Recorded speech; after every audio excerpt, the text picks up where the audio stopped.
네, 오늘도 말씀 안에서 함께 만나면 감사합니다. 본문의 말씀을 가지고 지난 시간에 이어서 고난과 박해 속에서 꽃 피워져 가는 복음 교회의 역사 두 번째 시간 말씀 받겠습니다. 사도행전을 읽어가면서 계속해서 말씀드린 것처럼 큰 흐름을 잊지 않으면 좋겠습니다. 성령께서 교회를 붙드사 말씀과 함께 일으키신 부흥의 이야기.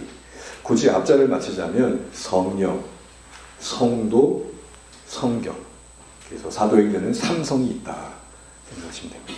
성령이 성령과 함께 성령으로 성경의 말씀으로 일으키신 회복과 부흥의 이야기입니다. 우리는 지난 시간 이런 질문을 이 본문을 통해 던졌습니다. 어떻게 고난 중에도 복음의 진도가 계속되어지고 교회의 역사가 소멸되지 않고 그치지 않을 수 있었는가? 본문 안에서 그래서 우리는 중요한 요소들을 이와 관련해서 생각해 봤습니다. 요소라는 말은 그게 없으면 안 된다. 그게 반드시 있어져야 된다. 뭐 이런 말이겠죠. 세 가지 정도를 묵상했었는데 그 중에 지난 시간 첫 번째 것을 살펴봤습니다. 전하고자 하는 사도들. 억지가 아닌 의지가 있었고 그 중에 소명이 있었죠. 전하게 하시는 성령님, 복음의 진보와 교회 역사는 하나님의 일이다 라는 내용들을 우리가 오늘 나머지 내용을 살펴보겠습니다.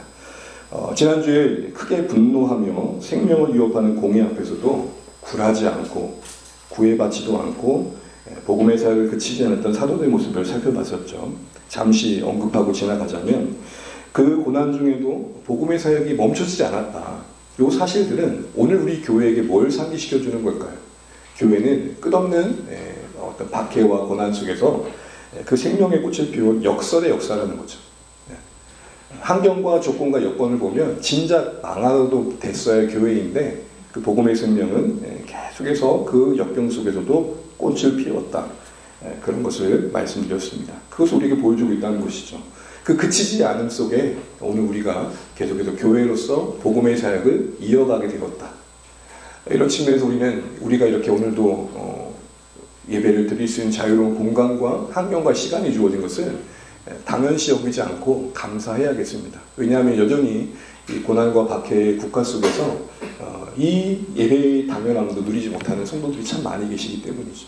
그래서 이 일은 과거의 일만 이야기 아니라 현재의 이야기다라는 것을 기억해야겠습니다. 더 나아가 고난 중에 보인 사도들의 모습은 동일하게 복음의 역사를 그치지 않고 이어가야 할 우리에게도 도전이 되는 것이죠. 이들의 모습 굳이 한마디로 말하자면 갇혔으나 갇히지 않았습니다. 매였으나 매이지 않았습니다. 사랑하는 주원의 가족 여러분, 한국은 구정과 신정과 구정을 지내면서 두 번의 기회를 허락받은 기분을 느끼죠.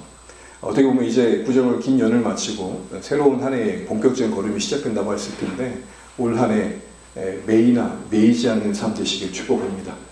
갇힐 수 있지만 갇히지 않는 한 해 되시길 바랍니다.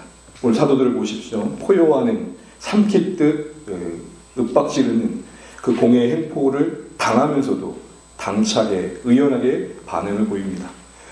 분별 없이 함부로 날 때는 만용이 안 됩니다. 객기가 아닙니다. 근거가 있는 용기였습니다. 그 근거는 뭡니까?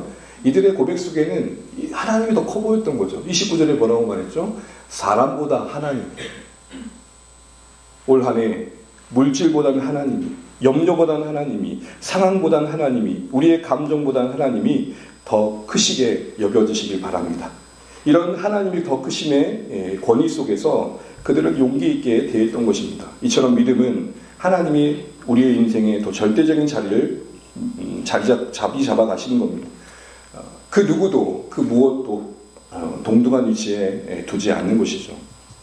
이처럼 크신 하나님께서 자신들을 부르셨다, 증인으로 세우셨다는 확신이 바로 소명에 충만한 그들의 모습이었습니다.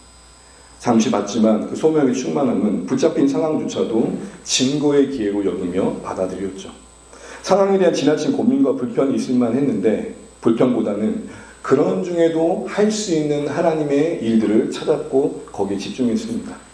이는 사도행전 4장 29절에 앞서서 동일하게 비슷하게 겪었던 어려움 속에서도 고백되던 그들의 기도 속에서도 그 중심이 담겨 있었죠.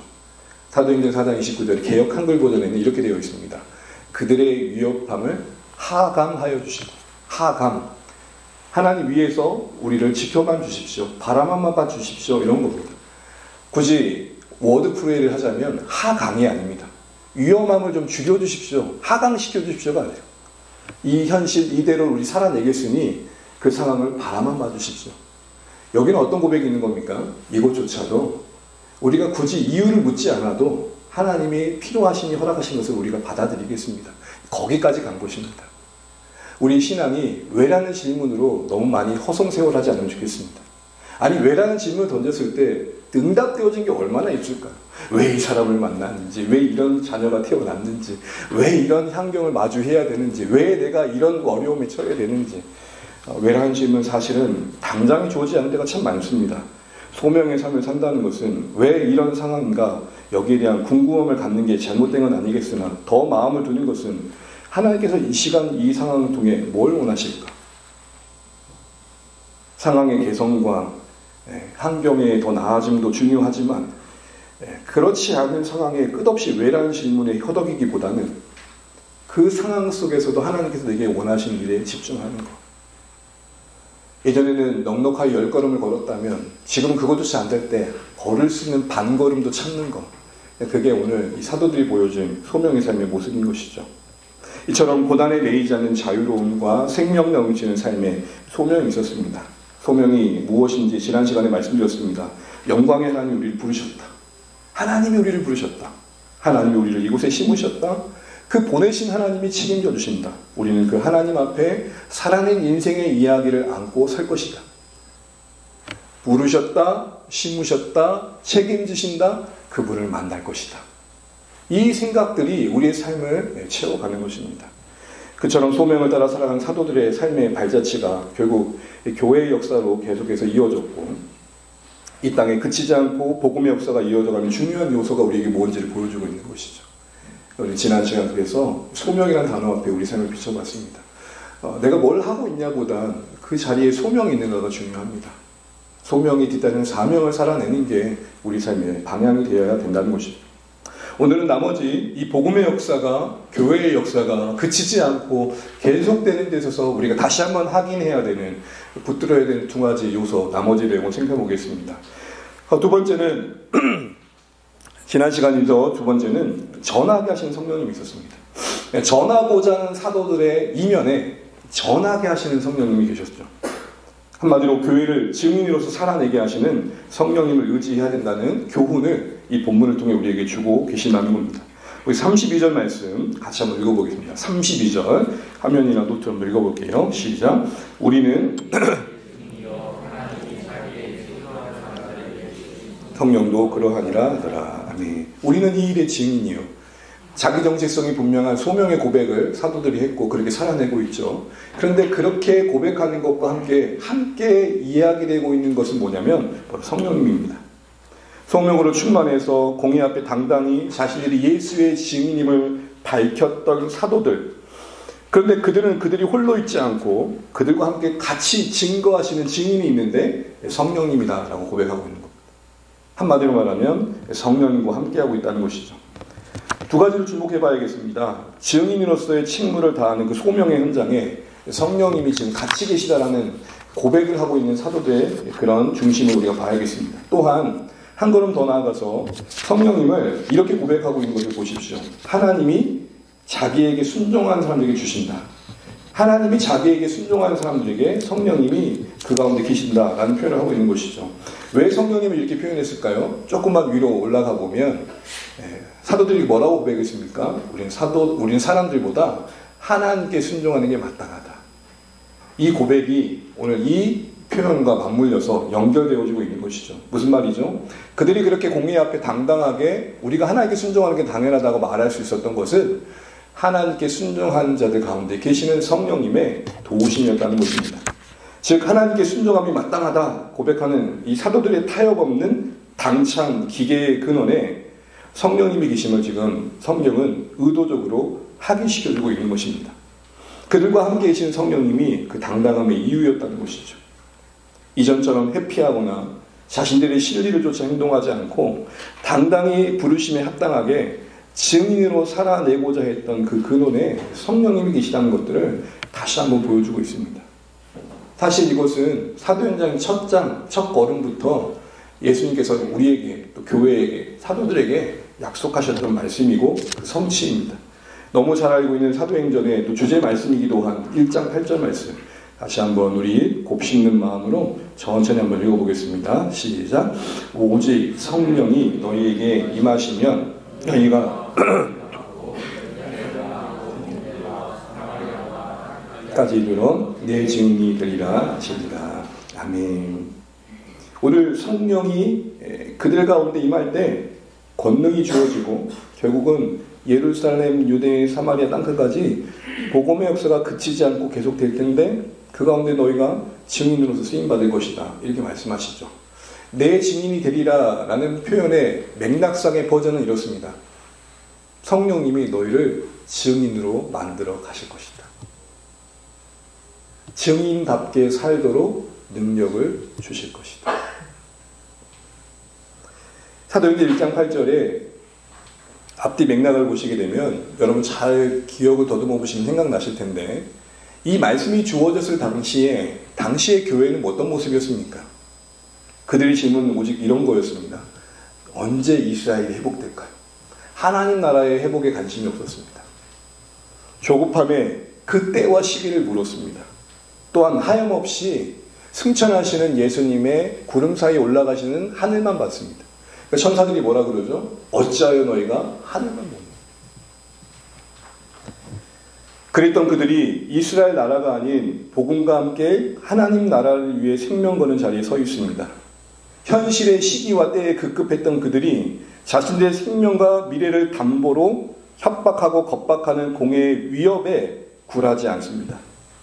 하늘만 하염없이 바라봤고 응시했던 그들, 현실을 외면했던 그들, 하늘만 봤다는 건 어떤 의미예요? 하루라도 빨리 떠나고 싶다는 거 아닙니까? 이 고통의 시간들, 무거움의 상황들을 벗어내고 싶다는 거 아닙니까? 좋은데 주님 혼자 가지 마시고 저희도 데려가셔야죠. 이런 거 아니었습니까? 그런데 남겨졌던 거죠. 그런 그들이 이제는 허락하신 현실에 뿌리내려 주어진 사명을 감당하고 있습니다. 마주한 상황에 저항해내고 있습니다. 그 바로 중심에 성령님이 계셨다는 것이죠. 그래서 이와 같은 이유 때문에 사도행전의 별명은 성령행전입니다. 그래서 여러분 사도행전을 읽어가면서 누가 얼마나 성령님을 강조하는지를 우리는 확인하게 됩니다. 복음의 역사가 일어나는 곳에, 파송되어지는 곳에, 권능의 역사가 있는 곳에 성령님이 함께 언급됩니다. 특별히 예루살렘에서 유다로 넘어갈 때, 또 유다와 사마리아에서 땅끝으로 넘어갈 때 그 사이사이에 성령의 임함의 사건들이 다루어집니다. 이처럼 오직 성령께서 모든 지역의 경계를 넘게 하시고 복음의 역사가 확장되게 하셨다는 것을 구조적으로도 보여주고 있는 것이죠. 성령님이 사도들의 삶의 반전을 일으키시고 증인으로 살아내게 하셔서 교회의 역사는 이어져 올 수 있었다라는 것입니다. 그래서 여러분 사도행전 1장 8절이 조금 더 살아있는 말로 보기 위해서는 원문에는 언급되어 있지만 개역 개정에 번거되지 않은 한 단어를 기억해야 된다고 예전에도 한번 말씀드렸습니다. 그게 뭡니까? 그러나입니다. 사도행전 1장 8절은 이렇습니다. 그러나 성령이 너희에게 임하시니. 그러나 앞에는 어떤 내용이죠? 여전히 땅만 보고 있는 그들. 그러나 하나님 나라를 소망하게 만드시니. 여전히 염려에 매여 있는 그들. 그러나 하나님을 신뢰하며 담대하게 하시니. 이 그러나. 그래서 사도행전 1장 8절의 세 번역 버전은 이렇습니다. 그러나 성령이 너희에게 내리시냐. 영어 버전에도 NIV에는 but이라고 되어 있습니다. 무슨 말이죠? 성령님이 그들 삶에 놀라운 반전을 일으키시고 증인으로서 살아갈 수 있도록 도우셨다. 지금 그 얘기를 하고 있는 것입니다. 또 한 가지 이와 관련해서 우리가 확인해야 될 것은 오순절 성령 강림과 함께 이들이 본격적으로 성령과 동행하게 되는데 우리는 언뜻 보면 그 성령 강림절, 오순절의 그 짜릿함이, 그 신비로운 경험이 그들의 평생을 붙들어줄 것 같이는 보이지만 여러분 성경은 사도애들의 이 성령의 충만한 역사가 2장에서 경험했던 오순절의 연속된 일이라고 보지 않고 그때그때마다 기도한 결과라고 말하고 있음을 주목하셔야 됩니다. 무슨 말입니까? 엄청난 신비로운 경험을 한번 하고 나면 우리가 세상을 다 바꿀 것 같은 용기를 얻게 됩니다. 그런데 그 한 번의 짜릿한 신앙의 체험이 우리 평생의 신앙의 여정을 책임져 주느냐 할 때 그렇지 않다라는 것입니다. 사도들도 오순절 성령 강림의 이 불이 임하는 진짜 평생에 한 번이나 경험할 수 있을까? 사실 교회 역사에서도 단 한 번 주어진 이 사건의 현장에 그들이 있었잖아요. 대단한 체험이잖아요. 그러나 그들조차도 오순절이 그들을 성령 충만케 한 게 아니라 매 순간 매 순간 찾아오는 위기 앞에 엎드림이 그들을 충만케 한 겁니다. 쉽게 이해하자면 제가 우스갯소리로 매번 얘기하는 거잖아요. 여러분, 저는 받아쓰기를 100점 많이 맞았어요. 그때는 기뻐 뛰었어요. 왜요? 받아쓰기 100점 맞으면 돈을 주셨거든요. 근데 그때의 기쁨이 지금 저를 버티게 하냐고요.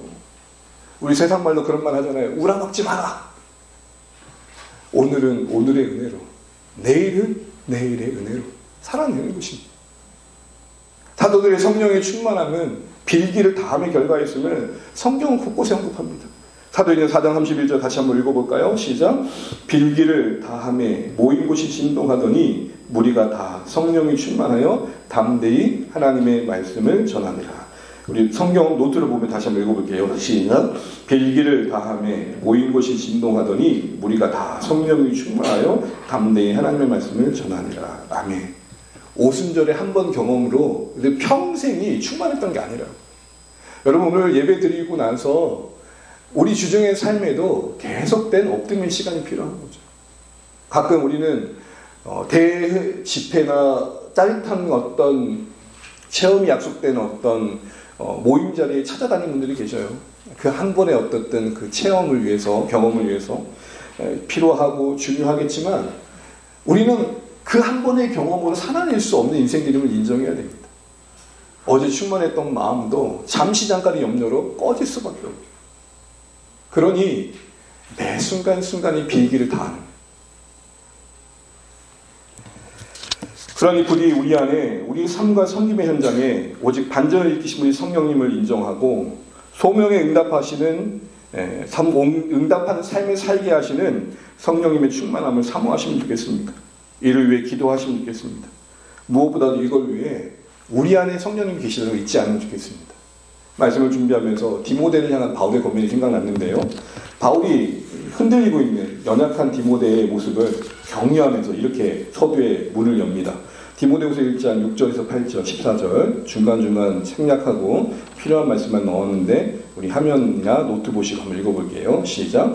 그러므로 내가 나의 안수함으로 내 속에 있는 하나님의 인사를 다시 불리듯 하게 하기 위하여 너로 생각하게 하노니 하나님이 우리에게 주신 것은 두려워하는 마음이 아니요 오직 능력과 사랑과 근신하는 마음이니 오직 하나님의 능력을 쫓아 우리 안에 거하시는 성령으로 말미암아 내게 부탁한 아름다운 것을 지키라. 아멘. 바울은 지금 디모데를 권고하면서 그 부탁한 아름다운 것을 지키는 복음의 사역을 감당해 갈 때 어떻게 해야 될지를 이야기합니다. 그러면서 은사를 불리듯 해라 그럽니다. 이 은사가 여러 가지로 해석이 되지만 안수함으로 주어진 은사이기에 아마도 디모데를 교회 지도자를 세울 때 교회 지도자들이 그들 머리 위에 안수한 직분 세워줌을 말할 수 있습니다. 하나님께 주신 직분에 대한 열정, 감사, 신실함, 그 역할을 다하고자 하는 모든 것들, 그것이 식어지는 상황에서 바울은 디모데에게 뭘 생각하게 합니까? 내가 너로 생각하게 하고 싶은 게 있는데 그것은 성령님이 너희 안에 함께 하시다는 거예요. 하나님이 우리에게 주신 하나님께 우리에게 주신 것이 있는데 그것은 능력과 사랑과 근신의 마음이다. 이 마음이란 말이 다른 버전에서는 성령으로도 번역이 됩니다. 하나님께서 우리에게 주신 사랑과 근신과 능력의 영이 함께 하신다. 이걸 얘기하고 있는 것이죠. 이 말씀에서 우리가 다시 한번 주목할 것은 너로 생각하게 하노니. 너로 생각하게 하노니. 여러분 우리가 어떤 상황에 둘러싸이게 되면 그 상황에 지배받게 되면 마땅히 우리가 홀로 있지 아니하고 성령님이 주의 영으로 하나님의 영으로 우리와 함께 하신다는 약속을 받고 있고 허락받고 있고 그 안에 있음에도 불구하고 누리지 못할 때가 많습니다. 여러분 어떠세요? 문제 앞에 섰을 때 여러분과 함께 탄식하는 마음으로 기도하시는 성령님이 떠오르십니까? 내게 능력을 주시고 사랑의 마음을 주시고 강건케 하시는 성령님을 의지하십니까? 미움이 불쑥불쑥 일어날 때 사랑할 실력 없는 나를 인정하고 사랑에 여기신 성령님께 그리스도의 사랑이 나를 다시 한번 주장해 해달라고 기도하셨습니까? 이 성질 같아서는 진짜 가만히 두고 싶지 않은 인생인데 잠시 기도하는 가운데 성령님을 의지하며 그 순간 언어를 지키고 말을 지켜보셨습니까? 성령님이 꼬다른 보리자루처럼 저 구석진 곳에 계시진 않으신가요? 예수를 주로 고백하는 모든 인생들은 성령이 그 안에 계시다고 하셨습니다. 그 성령님이 오늘 우리에게 사랑과 근심과 능력의 영이 되어주신다 하십니다. 그러니 바울이 다시 한번 디모데에게 뭘 말합니까? 너 생각해라. 하나님이 우리에게 성령 주신 거. 우리 모두도 동일하게 하나님이 우리에게 성령 주심을 잊지 않으시는 주 안의 모든 가족 되시기를 바랍니다. 그래서 매 순간순간 성령님 의지하시면 되겠습니다. 흔들 일이 있을 겁니다. 요동하는 일들이 있을 겁니다. 그때마다 나를 붙드는 것이 내가 아니라 성령님이 되십시오. 그런 경험들이 쌓여가면서 하나님을 많이 의지하는 심령들이 풍성해져 가면 좋겠습니다. 어느 자기개발 강사가 영어 관련된 책을 쓰면서 인터뷰하면서 이런 말을 하더라고요. 자기는 사실 영어를 잘하는 사람이 물론 다 개발하면서 이 책 낸 분들이 그런 얘기를 하잖아요. 그러면서 이런 말을 했었습니다. 우리가 영어를 못하는 게 아니라 안 하는 거다. 못하는 게 아니라 안 해본 거다. 이런 얘기를 하더라고요. 그동안 우리가 공부를 영어로 숱하게 했잖아요. 근데 그거는 실제적인 어떤 언어 생활이 필요한 영어가 아니었던 것이겠죠. 그래서 공부를 했다고 생각하지만 그게 아니라 진짜 해야 될 것을 안 했다라는 것입니다. 무슨 말입니까? 저는 거기서 그런 마음이 들었습니다. 우리가 순종을 못하는 게 아니라 어떤 면에서는 순종을 안 해본 거예요. 가만히 생각해 보십시오, 여러분. 그러니까 순종을 못하는 건지 순종을 안 해본 건지. 순종을 하면 할수록 순종의 걸음이 내디뎌진 그 현실에 기쁨과 평강과 감사가 무엇인지를 아는 거죠. 그 성경의 시편에 그렇게 말하잖아요. 하나님의 선하심을 맛보아 알지어다. 여러분, 맛본 사람은 거기 갑니까? 안 갑니까? 그 맛집을 찾아가게 되어 있습니다. 맛집을 찾아가게 되어 있습니다. 그런 의미에서 우리 다시 한번 우리 안에 성령님을 많이 의지하고 그것이 경험되어진 은혜들이 쌓여가는 우리의 하루하루 되시면 좋겠습니다. 마지막으로 그치지 않는 그 역사의 중심에 무엇이 있었는가, 무엇을 확인해야 되는가 할 때 한마디로 말하면 이 복음의 진전과 교회의 역사는 하나님의 역사라는 겁니다. 도움은 비의어입니다. 앞에 교회의 역사는 기록된 자체를 말하고 뒤에 하나님의 역사의 역사는 능력과 일을 말합니다. 하나님의 역사, 하나님의 일이라는 것은 복음의 진보와 교회의 역사가 하나님의 계획이라는 것입니다. 그리고 그 계획을 이루어 가신 분이 하나님 그분이라는 것이죠. 그러기에 이루시는 분이 하나님이시기에 누구도 방해할 수 없다는 겁니다. 여러분, 이거 정말 중요한 진리입니다.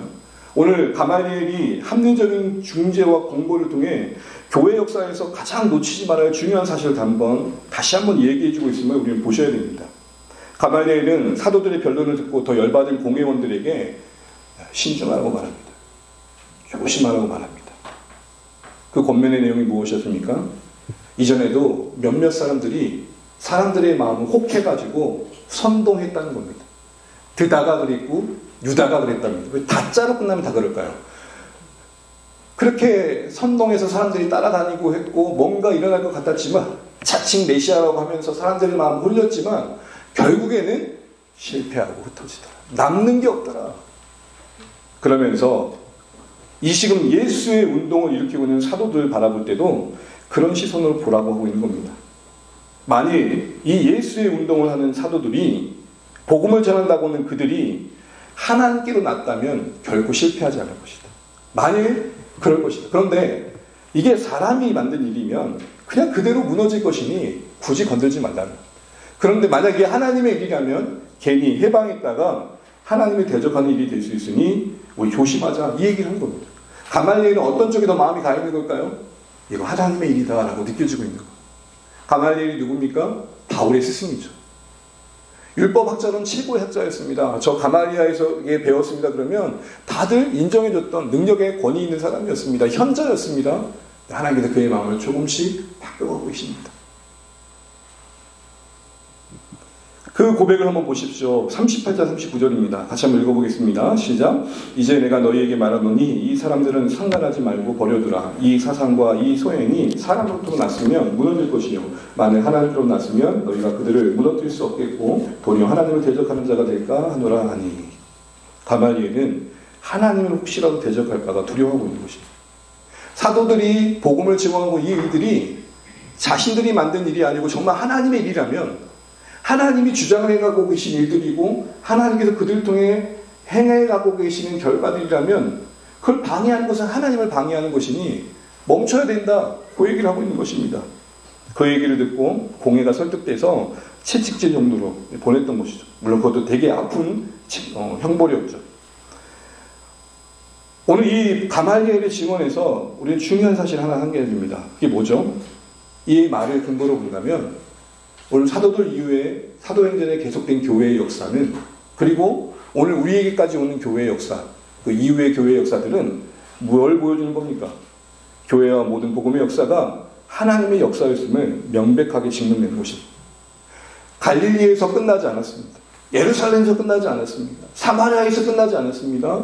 곳곳에서 교회가 세워지고 있습니다. 여러분 알 수 없는 것 불러보지도 못했던 곳, 가보지 못했던 곳에서도 믿음의 신자들이 세워지고 있습니다. 지금도 우리에게는 알려지지 않는 부족들이 예수께로 돌아오고 있고 그들의 언어로 말씀이 번역되고 있습니다. 여러분 이건 누구의 일입니까 그러면? 멈춰지지 않는 복음의 역사. 그 어떤 밟힘에도 그 어떤 박해에도 그 어떤 흔들어냄에도 자리매김해가며 퍼져나가며 생명의 역사를 이어가고 있다는 것을 우리에게 뭘 보여주는 겁니까? 교회의 역사는 하나님의 역사다.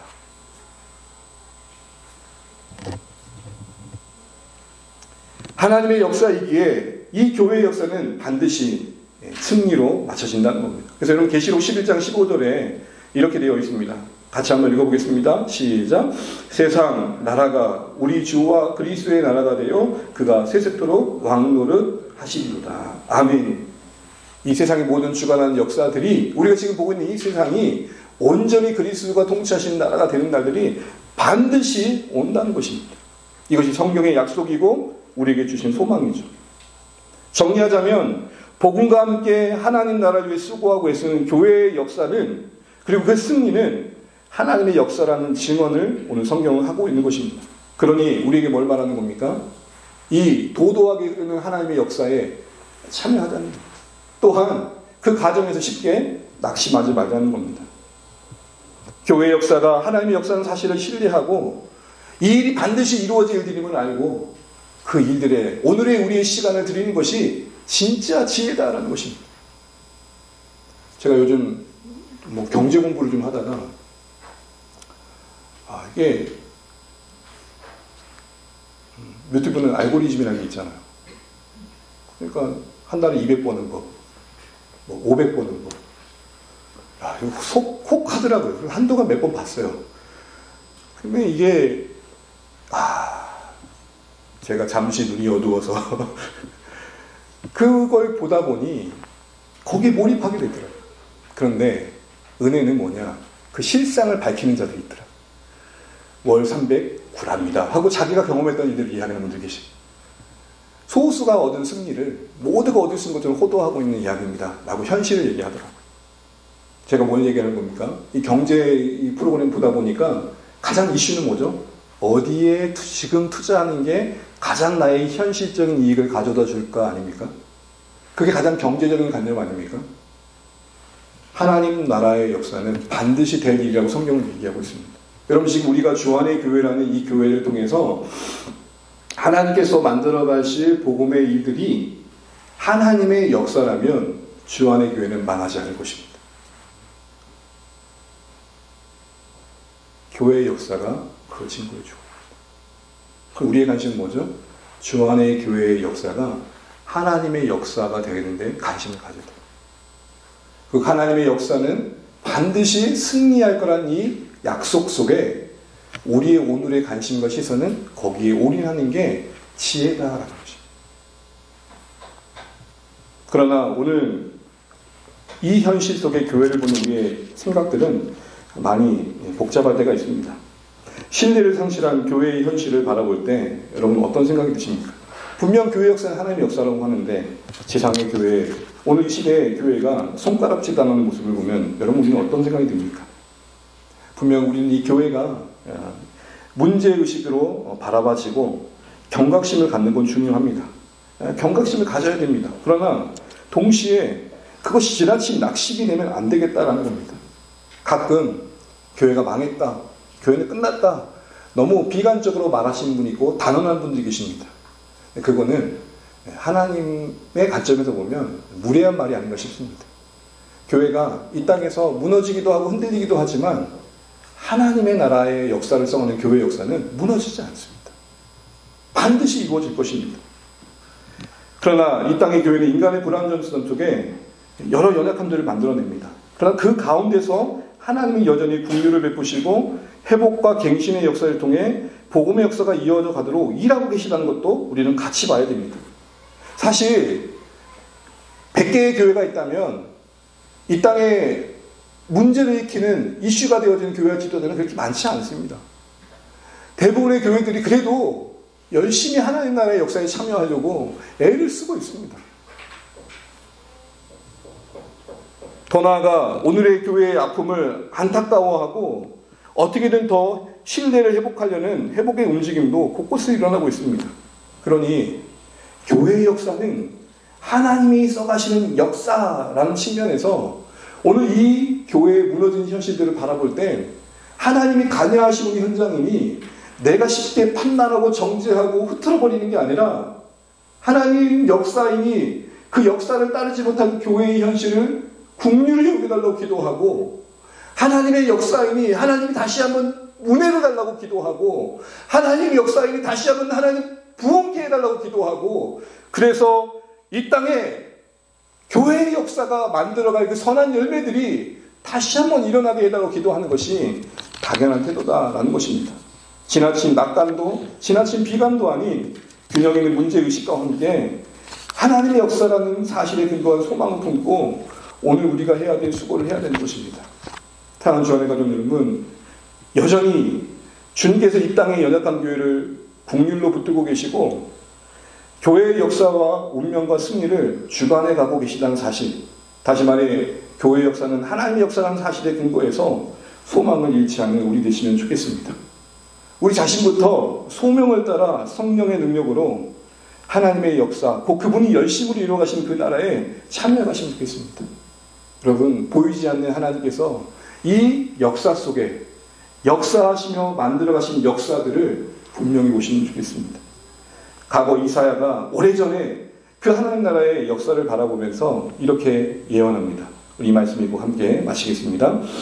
그 정사와 평강에 더함이 무궁하며 또 다윗의 위에 앉아서 그 나라를 굳게 세우고 자금 이후 영원토록 공평과 정의로 그것을 보존하실 것이라. 만군의 여호와의 여심이 이를 이루시리라.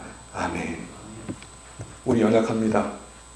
지상의 교회 아픔과 고통이 있습니다. 그래서 괴롭습니다. 그러나 또 한편 그런 교회를 여전히 하나님은 붙들고 역사에 가십니다. 그 열심이 교회를 포기치 않으실 것입니다. 그 열심이 교회를 다시 한번 갱신케 하실 것입니다. 그 열심이 교회를 교회답게 만들어 가실 것입니다.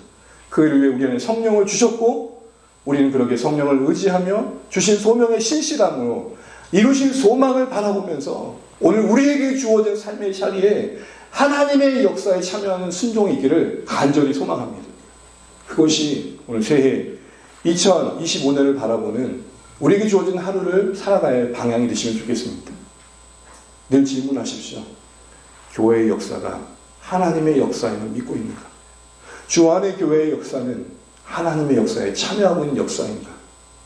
오직 이 관심을 가지고 하나님의 열심에 각자의 신앙의 분량과 부르심을 따라 응답함이 있는 주 안에 우리 모든 가족 되시기를 주님의 이름으로 축복합니다. 기도하겠습니다.